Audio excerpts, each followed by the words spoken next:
뿌리, 줄기, 이파리까지 버릴 것 없는 대파는 정말 다양한 조리법도 있는데요. 피를 맑게 하고 내장 지방을 없애주며 장 건강에도 좋은 풍부한 영양소들도 함유되어 있어 반드시 먹어야 하는 채소 중 하나입니다. 이런 대파도 함께 먹으면 보약이 되는 음식이 있고 또 독이 될 수 있는 음식도 있습니다. 그리고 먹는 방법에 따라 효능도 다르다고 하니 다양한 방법으로 드시는 것을 추천해 드리고요. 그럼 지금부터 대파의 효능과 함께 먹으면 보약이 되는 음식 3가지와 독이 되는 음식 2가지까지 알려드리겠습니다. 그리고 대파의 특급 레시피 4가지와 대파 보관법까지 대파의 모든 것 알려드릴게요. 우리나라에서는 통일신라 때부터 재배를 했다고 알려져 있습니다. 그만큼 오랫동안 재배하고 식탁에 올라온 채소인데요. 대파 특유의 향이 다른 식재료의 잡냄새를 제거하는데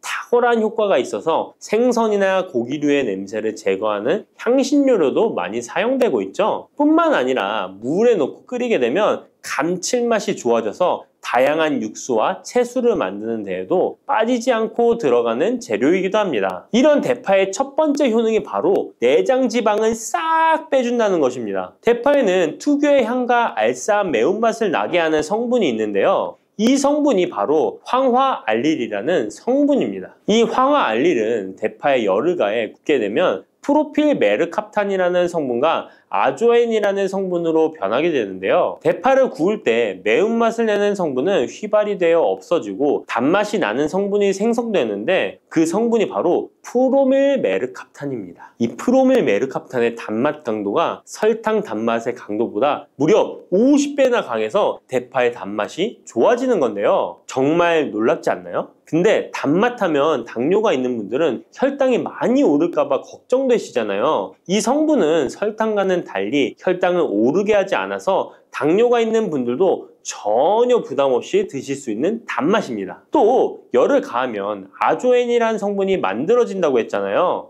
바로 이 성분이 우리 몸을 회복시키는 효능이 있는데요. 어떻게 우리 몸을 회복시킬까요? 그것은 바로 혈관을 깨끗하게 해주기 때문입니다. 아조엔의 별명이 바로 혈관 청소부인데요. 혈관에 나쁜 콜레스테롤을 제거하고 혈액이 뭉치는 혈전 생성을 방지해줍니다. 혈관도 확장해줘서 혈액순환을 원활하게 해주는 역할도 해준답니다. 이런 효능으로 신진대사를 원활하게 해주고 동맥경화, 고지혈증, 고혈압 등의 심혈관 질환을 예방하는 데에도 도움을 줄 수 있습니다. 뿐만 아니라 내장지방을 분해해 몸 밖으로 배출시켜주는 효능이 있어서 건강뿐만 아니라 다이어트에까지 도움을 주는데요. 최근에는 다이어트 식품으로도 많이 활용되고 있습니다. 그리고 대파의 녹색 부분에는 베타카로틴이 풍부한데요. 이 성분이 바로 강력한 항산화 물질입니다. 이 베타카로틴은 우리 몸속의 활성산소를 제거하여 노화를 방지해주고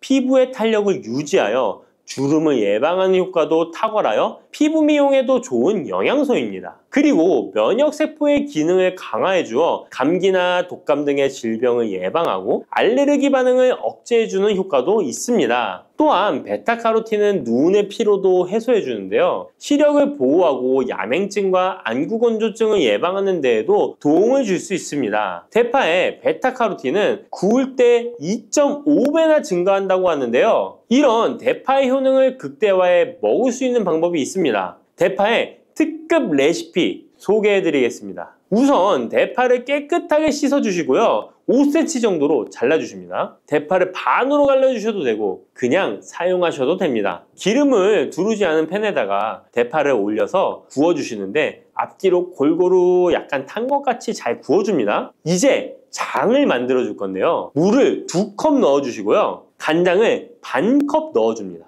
그리고 고춧가루와 참기름을 1스푼씩 넣어줍니다. 이렇게 넣고 한번 끓여주시고 다 끓고 나면 식초를 반스푼 넣어주시면 됩니다. 이렇게 만들어진 양념장을 구운 파를 넣은 그릇에 붓고 하루 정도 숙성시켜 드시면 됩니다. 물론 바로 드셔도 되지만 숙성시켜 드시면 더욱 맛있는 대파 요리를 드실 수 있습니다. 그리고 대파에서 대파의 뿌리는 특히 채소와 육수를 만들 때 많이 사용하는데요. 대파의 뿌리에는 알리신이라는 성분이 풍부하게 함유되어 있습니다. 이 알리신은 우리 몸을 따뜻하게 해주고 열을 올려주는 역할을 하고 혈액순환을 원활하게 해줘서 신경을 안정화시켜주기도 하는데요. 이렇게 신경을 안정시켜주는 효능으로 불면증도 완화해주어 잘 때 머리맡에 두고 주무시는 분들도 계십니다. 그리고 알리신은 몸에 열을 내주는 효능으로 기침 감기와 가래를 완화시켜주는 데 도움을 주며 항균, 항암 효과도 있어서 각종 바이러스와 암세포를 억제해주어 암을 예방하는 데에도 탁월한 효능을 발휘합니다. 알리신은 지방을 분해하고 배출해줘서 다이어트에도 도움을 준다고 알려져 있습니다. 그리고 대파의 뿌리 부분에는 폴리페놀 성분이 많이 함유되어 있어 심혈관 질환 예방에 탁월한 효능이 있습니다. 식이섬유도 풍부하여 장 운동을 활성화하고 배변 활동을 도와 변비를 예방하고 숙변을 제거하는 효능도 있고요. 이런 대파 뿌리를 채소나 육수 만드실 때 말고는 특별히 많이 안 쓰는데요. 대파 뿌리의 특급 레시피를 하나 알려드릴게요. 그것은 바로 대파 뿌리 생강차입니다. 대파 뿌리와 생강을 함께 끓여서 차로 드시게 되면 기관지나 폐와 같은 호흡기의 염증을 제거해주고 무릎과 같은 관절의 염증도 제거해주어 관절 통증을 완화시켜줄 수 있습니다. 생강에는 진저롤, 쇼가올, 페로 화합물 등 다량의 항염증 성분들이 함유되어 있어서 우리 몸의 염증을 제거하는 데 탁월한 효능을 가지고 있습니다. 생강은 약재로서 오랫동안 사용되어 왔는데요. 최근에도 계속해서 새로운 효능이 발견되고 있을 정도로 약성이 아주 좋은 식품입니다. 최근 한 연구 결과에 따르면 생강에는 소염 진통제로 많이 사용되는 이부프로펜과 비슷한 항염증 효과가 있고 류마티스 관절염을 완화시키는 데에도 효과가 있는 것으로 밝혀졌습니다. 그럼 지금부터 대파 뿌리 생강차 만드는 방법을 알려드리겠습니다. 먼저 생강을 물에 넣고 끓여주시고요. 처음에는 강불로 해주시고 끓기 시작하면 중불로 줄여서 20분 정도 더 끓여줍니다. 그 후에 대파 뿌리도 넣고 3분 정도 더 끓여주시면 됩니다. 이렇게 끓인 물에서 생강과 대파 뿌리는 건져주시고 따뜻할 때 드시거나 냉장고에 넣고 시원하게 드셔도 됩니다. 이렇게 대파 뿌리와 생강을 함께 끓여 차로 드시면 효과를 극대화할 수 있는데요. 다만 평소에 소화가 잘 안 되시고 위가 약하신 분들은 이렇게 끓인 대파 뿌리 생강차에 물을 섞어서 연하게 드시는 것을 추천해 드립니다. 이렇게 해서 하루에 한 번, 두 번 꾸준히 드신다면 감기 걱정도 없고 염증을 완화시켜 관절염으로 인한 통증도 줄일 수가 있을 거예요. 그리고 대파와 함께 드시면 보약이 되는 식품에는 무도 있습니다. 무를 말려서 무말랭이로 드시면 무의 좋은 성분들을 농축하여 드실 수 있다고 하는데요. 간단하게 다시 한번 알려드리자면 무를 드시면 기침과 가래를 멈추게 해주는 효능이 있고 소화를 잘 되게 해주며 혈관을 깨끗하게 해줘서 심혈관 질환에도 도움을 줄 수 있습니다. 또한 칼슘의 함량이 높아서 골다공증을 예방하고 뼈를 튼튼하게 만들어주죠. 그리고 해독작용도 뛰어나고 혈당을 조절해줘서 당뇨를 예방하는 데에도 도움을 줄 수 있습니다. 이렇게 좋은 물을 대파와 함께 드시면 그 효능이 극대화될 수 있는데요. 특히 혈액을 깨끗하게 해줘서 심혈관 질환을 예방하며 당뇨 또한 예방해 줄 수 있을 뿐만 아니라 당뇨 합병증을 완화시켜 주는 데에도 탁월한 도움을 받을 수 있습니다. 대파를 넣은 무말랭이 무침을 만들어 드시면 오독오독한 무말랭이 식감도 좋고 입맛도 돌게 하는 반찬으로도 정말 좋으니까 꼭 대파 무말랭이 무침도 만들어서 드셔보시길 바랍니다. 대파와 함께 드시면 보약이 되는 음식 세 번째는 바로 두부입니다.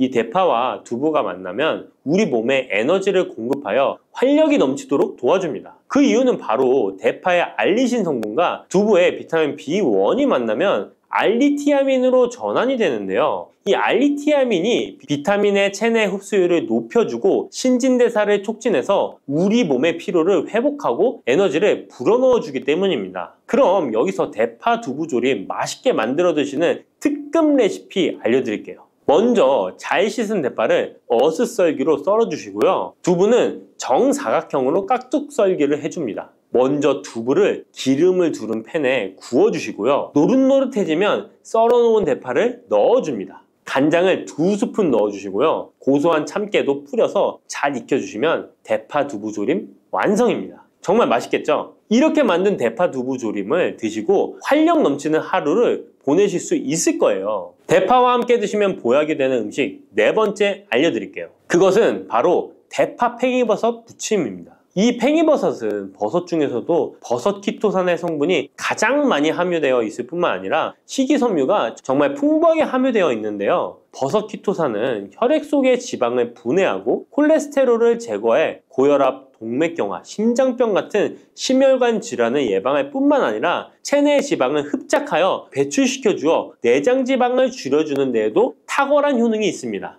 또한 체내의 중금속의 배출을 돕고 간 건강을 돕는 효능도 있다고 알려져 있고요. 그리고 풍부한 식이섬유가 배변 활동을 도와서 숙변을 제거하는 데에도 큰 도움을 줍니다. 하지만 이 팽이버섯의 세포벽은 단단하기 때문에 그냥 드시게 되면 좋은 성분을 흡수하기가 힘든데요. 열을 가하게 되면 세포벽이 깨지면서 영양 성분의 흡수율을 높일 수 있습니다. 이런 팽이버섯과 대파를 함께 드시게 되면 내장 지방을 제거하고 혈관을 깨끗하게 하는데 탁월한 음식이 되는데요. 먼저 팽이버섯의 밑둥은 잘라버리시고요. 팽이버섯을 적당한 크기로 잘 썰어줍니다. 그리고 흐르는 물에 잘 씻어줍니다. 그리고 대파는 어슷썰기로 잘게 썰어주시고요. 적당한 용기에 계란을 풀어주세요.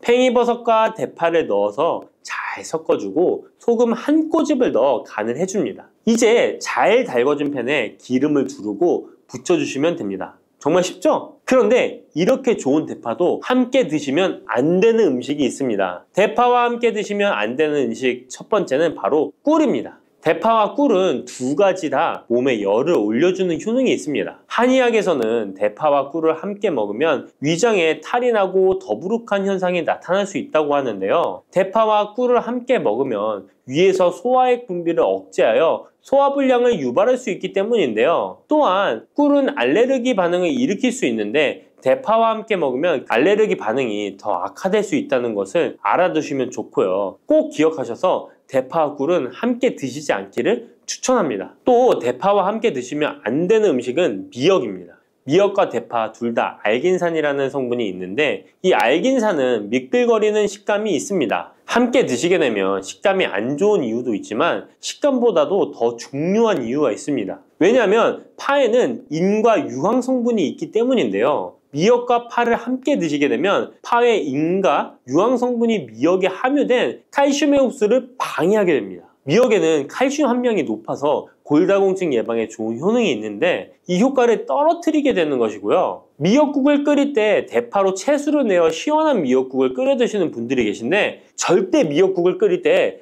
대파는 사용하지 않으셔야 합니다. 자, 다음으로는 대파 보관하는 법을 알려드릴게요. 대파를 한 단 사면 양이 많아 한 번에 드시지 못하는 경우가 많은데요. 대파를 보관하실 때는 씻지 않고 흙이 묻은 채 보관하는 것이 좋지만 사용하기 불편하기 때문에 씻어서 보관하는 방법 알려드릴게요. 우선 잘 씻은 대파를 줄기와 잎부분으로 나눠 잘라주시고요. 물기를 제거하고 키친타올을 넣은 지퍼백에 줄기와 잎부분을 나눠 담아 냉장고에 보관해 주시면 됩니다. 이렇게 하시면 2주에서 3주 정도는 보관 가능하시고요. 더 장기간 보관하시려면 냉동을 하시면 되는데 냉동 보관하시려면 대파를 사용하기 원하는 크기대로 잘라서 지퍼백에 넣어 냉동하시면 됩니다. 이렇게 하시면 냉동된 대파를 꺼내서 요리하실 때 바로 사용하실 수 있을 겁니다. 마늘이 몸에 좋다는 사실은 너무도 잘 알고 계시죠? 그런데 이것과 함께 먹으면 암과 치매에 걸린다니 깜짝 놀라셨나요? 아무리 몸에 좋은 마늘이지만 함께 먹으면 오히려 몸에 독이 되는 음식들도 있습니다. 그리고 마늘은 생마늘, 구운 마늘, 찐마늘, 절인 마늘, 흑마늘 등 먹는 방법이 다양하잖아요. 이렇게 먹는 방법에 따라서도 우리 몸에 주는 효능이 다르답니다. 여기서 잠깐! 마늘 껍질은 대부분 먹지 않고 버리시잖아요. 마늘 껍질 오늘부터 절대 버리지 마시기 바랍니다. 마늘 껍질을 왜 먹어야 하는지 그리고 어떻게 먹어야 하는지 알려드릴게요. 자, 그럼 마늘과 절대 함께 드시면 안 되는 음식과 마늘과 함께 드시면 좋은 음식, 그리고 마늘과 마늘 껍질의 효능까지 마늘에 대한 모든 것을 알려드릴게요. 마늘은 정말 우리나라 사람들이 좋아하는 식재료인데요. 한국농촌경제연구원이 발표한 자료에 의하면 우리나라 1인당 1년 동안 마늘 소비량이 7kg인데요. 놀라지 마세요. 세계 평균이 0.8kg이랍니다. 우리나라 사람들이 마늘을 정말 많이 먹고 있죠. 마늘을 많이 먹는다는 것, 그만큼 건강한 식단을 먹고 있을 가능성이 높은 건 사실이지만 먹는 방법에 따라 오히려 독이 될 수도 있습니다. 여기서 마늘과 절대 함께 먹으면 안 되는 음식 첫 번째는 바로 빵입니다. 마늘빵 아시죠? 마늘이 발라져 있어 달콤 쌉싸름한 마늘 맛도 나고 향긋한 향도 좋아 즐겨 먹게 되는데요. 마늘이 있어서 몸에도 좋은 빵이라고 착각하고 즐겨 드실 수 있는데요. 마늘빵은 절대 드시면 안 됩니다. 왜냐하면 빵의 재료인 밀가루는 탄수화물이 주 성분인데요. 밀가루의 고탄수화물은 소화 과정에서 당으로 분해되고 혈당 지수를 급격히 올리게 되며 이때 인슐린의 분비가 과도하게 됩니다. 이런 현상이 반복되게 되면 체내의 인슐린 저항성이 높아지고 췌장을 망가뜨려 당뇨를 유발할 수 있는 것입니다. 그리고 이 당은 몸에 흡수되면서 지방으로 변하고 쉽게 살이 찌게 되어 비만을 야기할 수 있습니다. 밀가루 빵을 만들면 글루텐이라는 단백질이 생성되는데 이 글루텐은 소화불량, 복통, 변비 등 증상을 유발할 수 있습니다. 이뿐만 아니라 글루텐이 몸에 들어오면 장에서 에소루핀이라는 성분이 만들어지게 되는데 이 에소루핀은 중독성이 강해 밀가루 중독을 일으켜 빵 같은 밀가루를 과다 섭취하게 만든다는 것입니다. 마늘이 아무리 좋은 성분으로 항암작용, 항염증 작용을 한다고 해도 마늘빵으로 드신다면 아무 소용이 없는 것입니다. 그러면 마늘은 어떻게 먹어야 마늘의 효능을 극대화할 수 있을까요? 마늘은 생으로 드실 때도 물론 좋지만 익혀서 드실 때 더욱 좋습니다. 몸에 보약이 되는 마늘 먹는 법, 첫 번째는 마늘밥입니다. 국립농업과학원에 따르면 마늘의 S-알리시스테인 함량을 조리법에 따라 조사한 결과 생마늘일 때 S-알리시스테인 함량이 2.77mg 정도 되었고 삶기 시작한 후 30분이 지나면 4.92mg이 되었으며 1시간이 지났을 때 9.16mg으로 생마늘에 비해 무려 4배 이상이 많아진다고 했습니다. 뿐만 아니라 121도의 온도에서 1시간 동안 마늘을 쪘을 때 S-알리시스테인 함량이 50.24mg으로 생마늘보다 18배 정도 높았다고 연구 결과를 발표했습니다. 따라서 마늘을 드실 때는 1시간 이상 끓여서 드시는 것이 좋은데요. 이런 방법이 번거로워 추천드리는 방법이 바로 마늘밥입니다. 밥을 할 때 마늘을 넣는데요. 1인분에 마늘 3, 4알 정도씩 넣어서 밥을 하시면 됩니다. 현미가 있다면 현미를 넣은 마늘밥을 하시면 더욱 좋은데요. 현미 속에는 티아민이라는 성분이 있는데 마늘의 S-알리시스테인과 현미의 알리티아민 두 가지 성분을 모두 섭취하여 항암 효과뿐만 아니라 피로회복, 근육통 완화에도 좋은 밥이 되는 것입니다. 그럼 마늘밥을 하기 위해 마늘을 까고 나면 껍질은 어떻게 하셨나요? 버리셨나요? 오늘부터는 절대 버리지 말기 바랍니다. 마늘에 효능하면 첫 번째로 생각나는 것이 아마도 항암 효과일 거예요. 그런데 마늘 껍질을 통해 엄청난 항암 효과를 누릴 수 있는데요. 우리나라 연구진에서 연구한 결과 마늘 껍질을 70% 에탄올 용매로 반복 추출해서 만든 마늘 껍질 추출물이 암 예방 효과에 탁월한 효능이 있다고 발표되었습니다. 특히 유방암, 위암, 간암, 대장암, 폐암, 세포뿐 아니라 다양한 암세포에 대한 억제 효과가 있다고 했는데요. 그 중에서도 유방암 세포의 증식을 억제하는 데 효과가 가장 높았다고 합니다. 마늘 껍질의 두 번째 효능은 바로 심혈관을 튼튼하게 한다는 것입니다. 마늘 껍질은 마늘 알맹이보다 식이섬유가 4배, 폴리페놀이 7배나 많게 함유되어 있는데요. 식이섬유는 혈관 내에 나쁜 콜레스테롤을 흡착해 몸 밖으로 배출하는 데 도움을 주고 항산화 성분인 폴리페놀은 콜레스테롤이 산화되는 것을 막아 나쁜 콜레스테롤이 만들어지는 것을 방지하는 데 효능이 있는 아주 중요한 성분입니다. 마늘 껍질에 함유된 알리신 성분은 혈중 지지를 낮춰 콜레스테롤과 중성지방을 낮추는 데 효과적인 성분입니다. 이를 통해 동맥경화를 방지하는 데 도움을 주어 심혈관 질환을 예방하는 데 좋은 성분인 것입니다. 또 마늘 껍질을 말려 분말로 만들어 음식에 넣어 드시면 비만을 막아주는 효과를 볼 수 있는데요. 식이섬유가 풍부해 지방의 흡수를 막고 나쁜 지방을 배출하는 데에도 탁월한 효능이 있습니다. 뿐만 아니라 체내 지방의 대사를 촉진하여 지방 분해가 빠르게 일어나 체지방을 제거하는 데 아주 효과적입니다. 그리고 마늘 껍질 분말로 드시는 방법 말고 차로도 드시는 방법이 있는데요. 마늘차 우리는 법을 알려드릴게요. 마늘 껍질을 깨끗하게 씻어 말린 다음에 기름을 두르지 않은 팬에 마늘 껍질을 넣고 볶아주어 수분을 없애줍니다. 이렇게 하는 이유는 수분을 없애는 것도 있지만 마늘 껍질을 열을 가하게 되면 항산화 성분인 폴리페놀과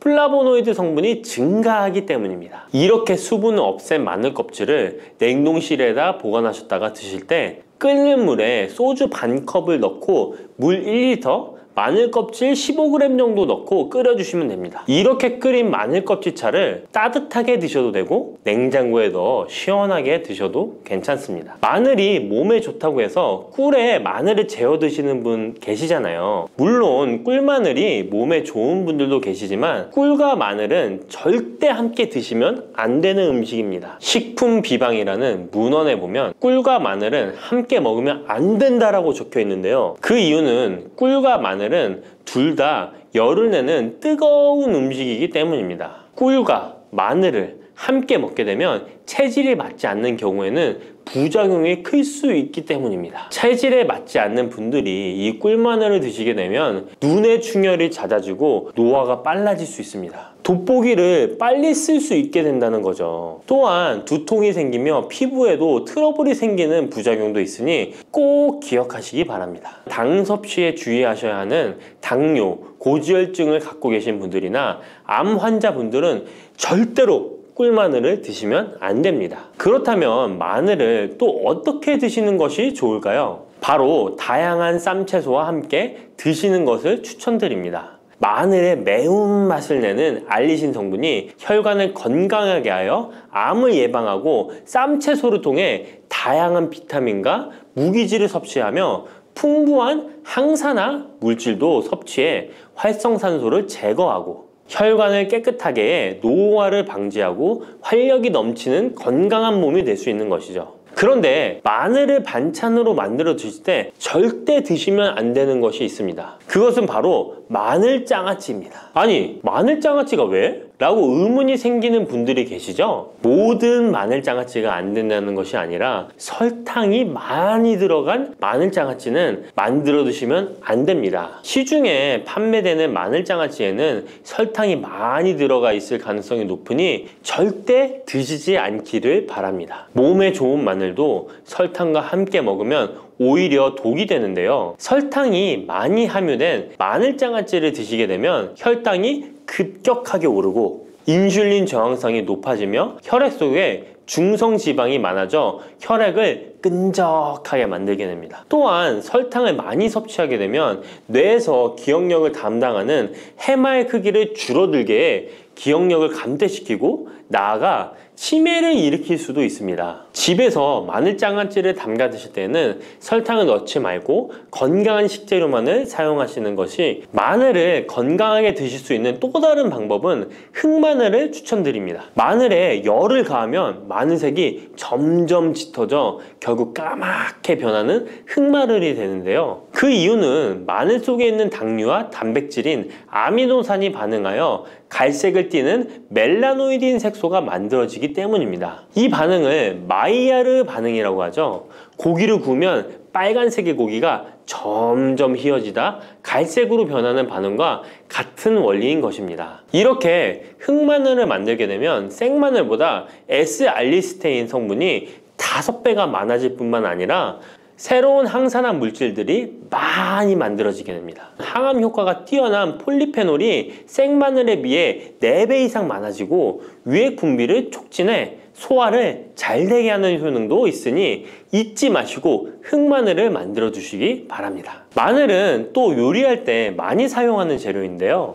마늘을 얇게 썰어 기름에 튀긴 마늘튀김을 절대 드시면 안 됩니다. 기름에 마늘을 튀기면 마늘 향도 좋고 마늘의 매운맛은 없어지고 단맛은 좋아져 남녀노소 좋아하는 식재료가 되는데요. 뜨거운 기름에 튀긴 마늘은 우리 몸에 좋은 항산화, 항암 물질들을 파괴하고 몸에 안 좋은 탄수화물만 남은 음식이 됩니다. 마늘을 튀길 때 사용하는 기름은 오메가6 지방산이 많은 식용유를 사용하게 되는데요. 이런 기름을 많이 먹게 되면 몸 안에 지방산 불균형이 일어나 염증 수치가 높아질 수 있습니다. 튀긴 마늘을 섭취하게 되면 당 독소 또한 높아져 결국 우리 몸에 인슐린 저항성이 높아지는 악영향을 주는 것이죠. 만약 기름에 튀긴 마늘을 드시고 싶다면 한 가지 방법이 있는데요. 그것은 올리브유를 사용하시고 불을 오래 가열하지 말고 살짝만 가열하여 마늘도 튀기듯이 오래 하지 말고 살짝만 익혀서 드시면 향도 좋고 몸에도 좋은 마늘을 드실 수 있습니다. 올리브유를 이용한 마늘을 드시는 방법 하나 더 알려드리겠습니다. 그것은 올리브유에 마늘을 재워 먹는 방법인데요. 먼저 마늘을 끓는 물에 넣어 5분 정도 데쳐주시고요. 소독된 병에 마늘을 담고 올리브유를 가득 담아줍니다. 이때 통후추를 조금 넣어주면 풍미를 더욱 높일 수 있습니다. 올리브유와 마늘이 만나 항산화 성분, 항암 물질이 극대화되어 혈관을 튼튼히 하고 혈전의 생성을 막고 혈류를 원활하게 하여 치매를 예방하고 심장마비와 뇌졸중까지 예방할 수 있는 보약이 되는 것입니다. 이렇게 만든 마늘 올리브유 절임은 반찬으로 드셔도 좋고 생선 요리를 할 때 이 마늘을 으깨어 생선에 발라주면 생선 비린내를 잡아줄 뿐만 아니라 마늘과 올리브유의 풍미가 더해져서 더욱 맛있는 요리가 될 수 있습니다. 이렇게 좋은 마늘도 드실 때 주의하셔야 할 분들이 계신데요. 마늘의 효능 중에 혈전을 제거하고 혈류를 원활하게 하는 효능이 있었잖아요. 이런 효능이 혈액을 묽게 만들기 때문인데요. 와파린, 아스피린 같은 혈전 용해제를 복용하시는 분들이 마늘을 많이 드시게 되면 상처가 났을 때 피가 잘 멈추지 않을 수 있으니 주의하시기 바랍니다. 평소 위염이나 위궤양이 있어서 위가 안 좋으신 분들은 마늘에 알리신 성분이 위 점막을 자극하여 증상이 악화될 수 있으니 주의하시기 바랍니다. 그리고 과민성 대장 증후군이 있는 분들도 마늘을 많이 드시게 되면 복통이 일어날 수 있으니 마늘은 조금만 드시길 바랍니다. 미역과 이것 함께 드시면 당뇨가 사라지고 치매가 예방됩니다. 평소 무심코한 이 행동 때문에 암과 치매에 걸릴 수 있습니다. 미역에는 풍부한 영양 성분이 있어 당뇨 예방, 골다공증, 심혈관 질환 예방, 암 예방 등 다양한 효능을 갖고 있기도 하죠. 그렇다면 미역은 어떻게 먹어야 암과 치매에 안 걸리고 우리 몸을 건강하게 만드는 보약이 될 수 있을까요? 미역국 끓일 때 고소한 들기름에 미역을 달달 볶아서 끓여 먹으면 정말 맛있잖아요. 그런데 절대로 미역을 볶을 때 들기름을 넣고 조리하시면 안 됩니다. 들기름은 오메가3 지방산과 혈관의 콜레스테롤을 제거하고 노폐물을 배출하여 혈관을 건강하게 해줍니다. 또한 동맥경화를 방지하여 심혈관 질환을 예방하고 뇌신경을 활발하게 하여 치매 예방에도 좋은 효능이 있습니다. 그런데 들기름은 다른 점이 낮아 열을 가하게 되면 산패가 되어 좋은 성분은 없어지고 1급 발암물질인 벤조피렌이 생성됩니다. 벤조피렌은 암을 발생시킬 뿐만 아니라 뇌 분비계의 장애를 일으키고 뇌 건강에 악영향을 주는 정말 위험한 물질입니다. 건강에 좋은 줄 알고 넣은 들기름 때문에 오히려 건강을 해치는 독을 먹는 상황이 되는 거죠. 들기름은 미역국을 다 끓인 다음에 마지막에 한 스푼 넣어 드시면 들기름의 효능과 고소한 맛을 온전히 누릴 수 있습니다. 미역과 함께 드시면 절대 안 되는 두 번째 음식은 바로 대파입니다. 다른 국이나 찌개를 끓일 때는 파를 꼭 넣는데 유독 미역국을 끓일 때는 왜 파를 넣지 않는 걸까요? 그 이유는 미역과 대파 둘 다 알긴산이라는 성분이 있는데 이 알긴산은 미끌거리는 식감이 있습니다. 함께 드시게 되면 식감이 나빠지는 이유도 있지만 식감보다도 더 중요한 이유가 있습니다. 대파에는 인과 유황 성분이 있는데요. 미역과 대파를 함께 드시게 되면 대파 안에 인과 유황 성분 때문에 미역에 함유된 칼슘의 흡수를 방해받게 됩니다. 미역에는 칼슘이 엄청나게 많이 들어있는데요. 미역에 함유된 칼슘의 함량은 100g당 960mg이고요. 우유에 함유된 칼슘의 함량은 100g당 105mg입니다. 우유보다 9배 정도나 더 많다는 것이죠. 성인 기준 하루 칼슘의 권장 섭취량이 600mg에서 700mg 정도인데요. 미역국을 한 그릇만 드셔도 충분히 섭취하실 수 있는 양입니다. 우유를 소화 못 시키는 분들이 칼슘을 섭취하기 위해서는 미역이 정말 좋은 식품이 되는 거죠. 이렇게 많은 칼슘은 우리 몸의 뼈를 튼튼하게 해주고 골다공증 예방에 도움을 주는데요. 이 골다공증 예방은 50대 이후의 여성분들에게는 정말 중요한 효능입니다. 골다공증으로 인해 골반뼈가 골절이 될 경우에 65세 이상은 30%가 1년 내에 사망하고 80세 이상은 50%가 2개월 내에 사망을 할 수 있다는 통계가 있습니다. 나이가 들어갈수록 미역을 충분히 섭취하시는 것을 추천드립니다. 이런 칼슘 보충제에 정말 중요한 미역을 대파와 함께 드신다면 칼슘 흡수가 제대로 되지 않는 것이죠. 미역에 미끌미끌한 성분이 알긴산이라고 했잖아요. 이 알긴산도 우리 몸에 정말 중요한 역할을 해줍니다. 바로 알긴산은 다른 물질을 흡착하는 성질이 있어 혈관 내에 나쁜 콜레스테롤을 흡착하여 배출을 도와줍니다. 이렇게 되면 동맥경화를 예방할 수 있고 혈액순환을 원활하게 하며 심혈관 질환을 예방하는 데 도움을 줄 수 있습니다.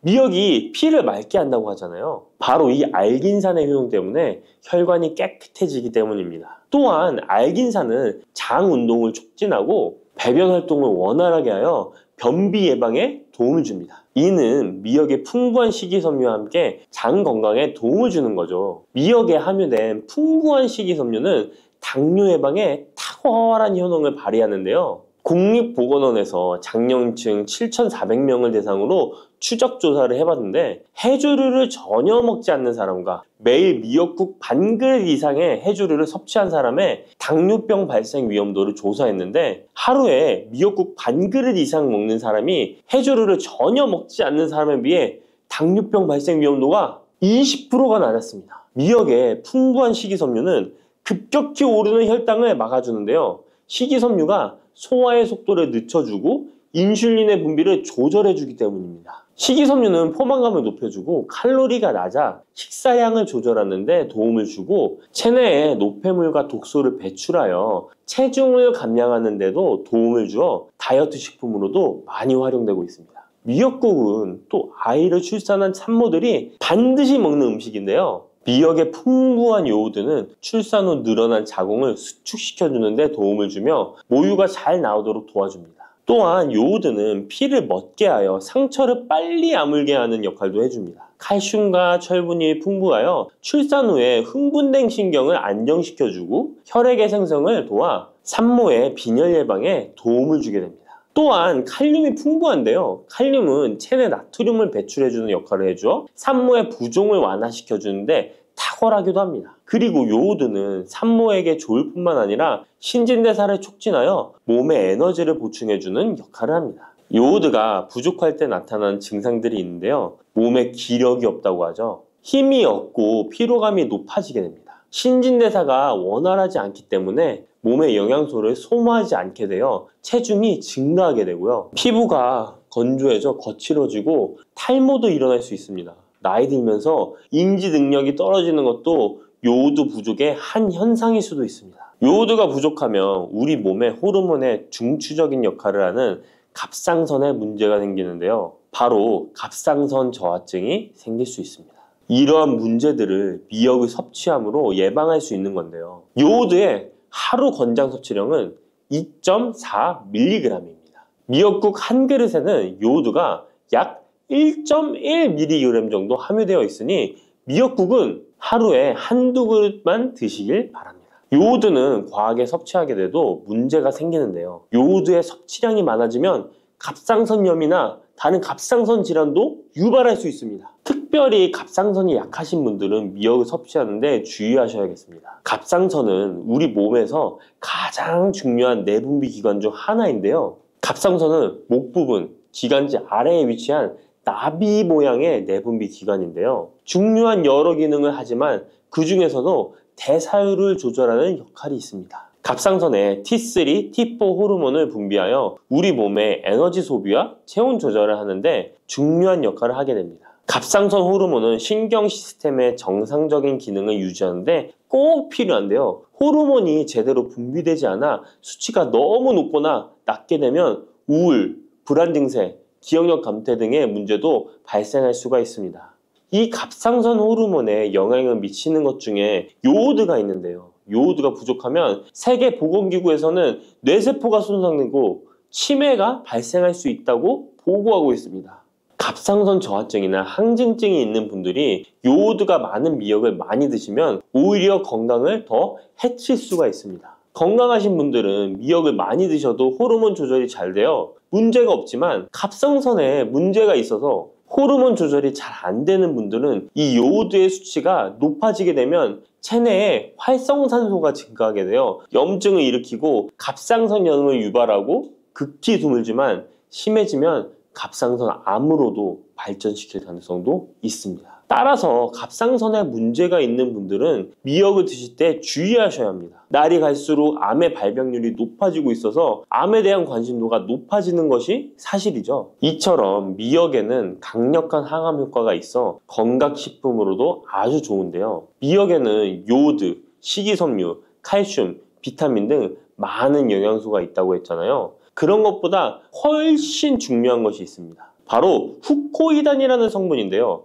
이 성분이 바로 강력한 항암 작용을 한다고 알려져 있습니다. 코이단 성분은 미역의 줄기보다 미역귀에 7배나 많이 들어있어 요즘에 미역귀가 항암식품으로 많이 알려져 있습니다. 이 후코이단은 암세포가 스스로 사멸되도록 유도하는 효능이 있습니다. 이러한 효능으로 암세포가 생기는 것을 막아주고 전이 되는 것도 방치할 수 있는 거죠. 후코이단은 특히 폐암, 간암, 대장암, 유방암, 백혈병에 효능이 좋다고 입증된 논문들이 발표되기도 했습니다. 후코이단은 항암 작용 외에도 콜레스테롤 혈관에 흡착되지 않도록 막아주고 혈류를 원활하게 해주어 혈관을 건강하게 해주는 역할을 해줍니다. 이렇게 혈관을 깨끗하게 해주어 뇌졸중과 뇌경색, 심근경색 등의 심혈관 질환도 예방할 수 있습니다. 미역귀와 함께 토마토를 드시면 항암 효과를 극대화할 수 있는데요. 토마토가 채소의 왕으로 불리며 우리 몸에 정말 좋다는 사실 알고 계시죠? 토마토에는 라이코펜이라는 항산화 성분이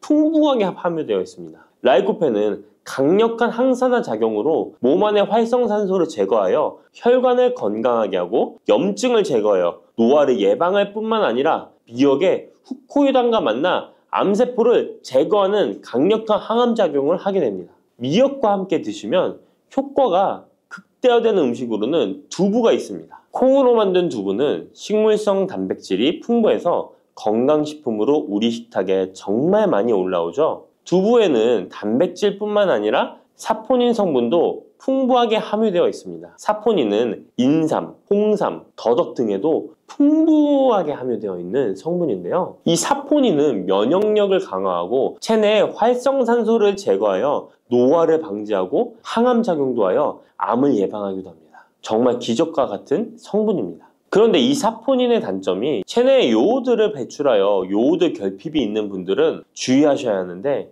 미역과 함께 드신다면 미역에 함유된 풍부한 요오드와 사포닌의 만남으로 미역의 섭취로 과다할 수 있는 요오드의 양을 두부의 사포닌이 배출시켜주어 걱정 없이 드실 수 있게 되는 것이죠. 칼슘은 뼈를 튼튼하게 만들어준다고 상식적으로 알고 계시잖아요. 우리 몸에는 칼슘이 많아도 골다공증이 생긴다는 사실 들어보셨나요? 칼슘이 풍부한 우유를 많이 마시는 덴마크나 스웨덴 같은 나라에서 골다공증이 많다고 합니다. 오히려 많은 칼슘이 오히려 혈관이나 심장에 쌓여서 석회화를 일으켜 건강을 해치게 되는데요. 그렇다고 칼슘이 많은 음식을 안 먹을 수도 없고 어떻게 해야 할까요? 걱정하지 마세요. 해결책 바로 알려드릴게요. 그것은 바로 계란과 함께 드시면 해결됩니다. 계란에 들어있는 다양한 영양 성분이 오스테오칼신이라는 단백질을 활성화시켜 주는데 이 단백질은 뼈를 강화하고 칼슘이 뼛속으로 제대로 흡수할 수 있도록 도와줍니다. 이 오스테오칼신을 활성화해주는 역할을 하는 게 비타민 K2인데 우리나라에서는 허가가 늦게 나서 그동안 정식으로 섭취 못했던 비타민 K2도 지금은 허가가 나서 요새 영양제를 보면 칼슘과 마그네슘, 비타민 D와 비타민 K까지 같이 들어있어 칼슘의 흡수를 더욱 용이하게 만들어주는 영양제도 쉽게 찾아볼 수 있습니다. 그런데 이렇게 칼슘을 아무리 많이 섭취해도 흡수가 안 돼 그대로 혈관에 남게 되면 쌓이고 쌓여서 석회화를 유발시킬 수 있겠죠? 이처럼 미역과 계란을 함께 섭취하면 칼슘의 흡수를 도울 뿐 아니라 우리 몸의 pH 균형을 잡아주는 데도 중요한 역할을 해줍니다. 미역은 알칼리성 식품이고 계란은 산성 식품으로 같이 섭취하면 약 알칼리성 상태로 유지시켜줍니다. 게다가 소화에도 좋고 미역은 단백질과 잘 어울리니 계란과 함께 먹으면 소화도 잘 되고 우리 몸의 흡수도 잘 된답니다. 물렁한 복숭아 좋아하세요? 아니면 딱딱한 복숭아 좋아하세요? 사람들마다 본인이 좋아하는 복숭아의 종류가 따로 있죠. 백도, 황도, 천도, 요즘엔 신비 복숭아라는 것도 인기가 참 많은 것 같습니다. 냉장고에 뒀다 먹으면 달콤하고 부드럽고 향긋한 복숭아는 참 맛이 좋은데요. 여름철 대표 과일 중 하나인 복숭아도 함께 먹으면 의사들도 놀랄 만큼 몸에 좋은 음식도 있고 또 복숭아도 잘못 드시면 우리 몸에 독이 될 수도 있습니다. 달콤한 과일인 복숭아는 당뇨 있는 분들이 꺼려하는 과일 중에 하나이기도 하는데요. 이 복숭아도 올바로 알고 드시면 당뇨가 있는 분들에게도 보약이 될 수 있습니다. 지금부터 복숭아와 함께 먹으면 보약이 되는 음식 그리고 복숭아 드실 때 주의할 점과 복숭아의 효능까지 모든 것 알려드릴게요. 여름 과일의 여왕이라는 별명을 가진 복숭아는 더운 날씨에 다양한 영양소와 수분이 많아서 피로 해소와 식욕 증진에 도움을 줄 수 있습니다. 특히 복숭아에는 우리 몸에 흡수가 빠른 각종 당류와 수분, 비타민, 구연산 무기질 등이 풍부하게 함유되어 있어 더위에 지친 몸에 활력을 불어넣어주며 수용성 식이섬유인 펙틴과 폴리페놀의 함량도 높아서 혈관 건강에도 좋은데요. 펙틴은 혈중 콜레스테롤 수치를 낮추는 데 도움을 주기 때문에 각종 심혈관 질환 예방에 도움이 됩니다. 또한 복숭아에 함유된 칼륨 성분은 나트륨 배출을 촉진하고 혈압을 낮추는 데 도움을 주기 때문에 고혈압, 동맥경화 등을 예방하는 데 도움이 됩니다. 풍부한 식이섬유는 장 건강에 좋은 역할을 주는데요. 소화를 촉진하고 배변의 양을 늘려 규칙적인 배변 활동에 도움을 주기 때문에 변비뿐만 아니라 장 건강 증진에도 도움이 됩니다. 특히 수용성 식이섬유는 장내 유익항균의 먹이가 되어 장내 환경을 개선하는 데 도움을 주어 장 건강과 면역력 증진에도 놀라운 효능을 발휘합니다. 또한 수용성 식이섬유는 위염, 위궤양을 예방하기도 합니다. 복숭아의 달콤함 때문에 당뇨가 있는 분들은 복숭아 먹기가 꺼려지시잖아요. 이제부터는 걱정 말고 드실 수 있을 거예요. 우선 복숭아는 달콤한 맛에 비해 혈당 지수와 혈당 부하 지수가 낮다는 사실 모르셨죠? 복숭아의 혈당 지수는 30에서 50 정도로 낮은 편입니다. 그리고 복숭아 100g, 복숭아 반쪽 정도를 먹었을 때 혈당 부하 지수는 3에서 5 정도로 낮답니다. 그렇기 때문에 당뇨가 있는 분들도 단단한 복숭아를 적당량 먹는다면 혈당에 큰 부담을 주지 않습니다. 게다가 복숭아는 다양한 항산화 성분이 풍부해서 당뇨 관리와 합병증 예방에도 도움이 됩니다. 특히 폴리페놀 성분은 인슐린 저항성을 개선하고 혈당 조절에 도움을 줍니다. 복숭아의 당뇨에 대한 효과는 연구 결과로도 입증되었는데요. 대한영양사협회에서 발표한 연구에 따르면 제2형 당뇨병 환자들이 12주 동안 하루에 200g 복숭아를 섭취했을 때 공복혈당과 당화혈색소 수치가 감소했다고 밝히고 있습니다. 이 연구 결과는 복숭아가 당뇨 관리에 실질적인 도움이 된다는 걸 보여주고 있습니다. 다만 모든 복숭아가 당뇨에 좋은 건 아닙니다. 물렁한 복숭아는 좋지 않습니다. 조직이 단단해요. 체내에 소화되고 흡수되는 속도가 느린 딱딱한 복숭아를 드시는 것이 좋습니다. 단단한 복숭아를 드실 때 혈당이 급격하게 오르는 것을 막아줄 수 있습니다. 반면에 너무 물렁하고 당도가 높아 보이는 복숭아는 위험할 수 있습니다. 이런 물렁한 복숭아는 부드럽고 금방 소화되기 때문에 혈당을 급격하게 치솟게 만들 수 있습니다. 당뇨 환자의 혈당 관리에는 정말 치명적일 수 있어요. 혹시 복숭아 껍질을 함께 드시나요? 아니면 껍질은 버리고 부드러운 과육만 드시나요? 사실 복숭아 껍질에는 과육보다 무려 5배나 많은 식이섬유가 들어있습니다. 이 식이섬유는 당뇨 관리에 정말 중요한 성분입니다. 식이섬유가 풍부한 식품은 혈당 상승을 억제하고 인슐린 감성을 높여준답니다. 그래서 당뇨가 있는 분들은 복숭아를 껍질째 드시는 것이 좋습니다. 복숭아 껍질의 효과는 이미 여러 연구를 통해 입증되었는데 한국식품연구원에서 발표한 연구 결과에 따르면 복숭아 껍질 추출물이 혈당을 내려주고 인슐린 저항성 개선에 효과가 있다고 보고하기도 했습니다. 껍질에 풍부한 폴리페놀과 식이섬유가 이런 효과를 나타낸 것입니다. 복숭아는 당뇨뿐만 아니라 항암 효과도 있는데요. 복숭아에는 폴리페놀, 카로티노이드 등 항산화 성분이 풍부하게 들어있어 바람의 원인인 활성산소를 제거해주기 때문입니다. 이런 효능으로 각종 암 예방에 도움이 됩니다. 또한 복숭아에 함유된 클로로겐산과 네오클로로겐산은 정상세포에는 영향 없이 유방암세포의 성장을 억제하는 효과가 있으며 미국 워싱턴 주립대학교 연구팀에 따르면 생쥐를 대상으로 한 실험에서 복숭아 속에 화합물질이 유방암세포의 성장과 확산을 억제하는 효능이 있는 것으로 나타났다고 합니다. 복숭아를 먹으면 안색이 좋아지고 피부 미용에도 좋아 미인이 된다는 말이 있는데요. 실제로 농촌진흥청에서 실험한 결과에 따르면 복숭아 추출물이 멜라닌 색소의 형성을 막는 데 도움을 주기 때문에 피부 미백에 효능이 있다고 보고되었습니다. 또한 복숭아에는 폴리페놀, 베타카로틴, 비타민 등이 풍부하게 함유되어 있어 노화의 원인인 활성산소를 제거해주어 노화 방지에 도움이 된답니다. 복숭아는 수분의 함량이 높아 여름철 지친 피부에 수분 공급을 도와 피부의 활력을 높이는 데에도 탁월한 효능을 발휘합니다.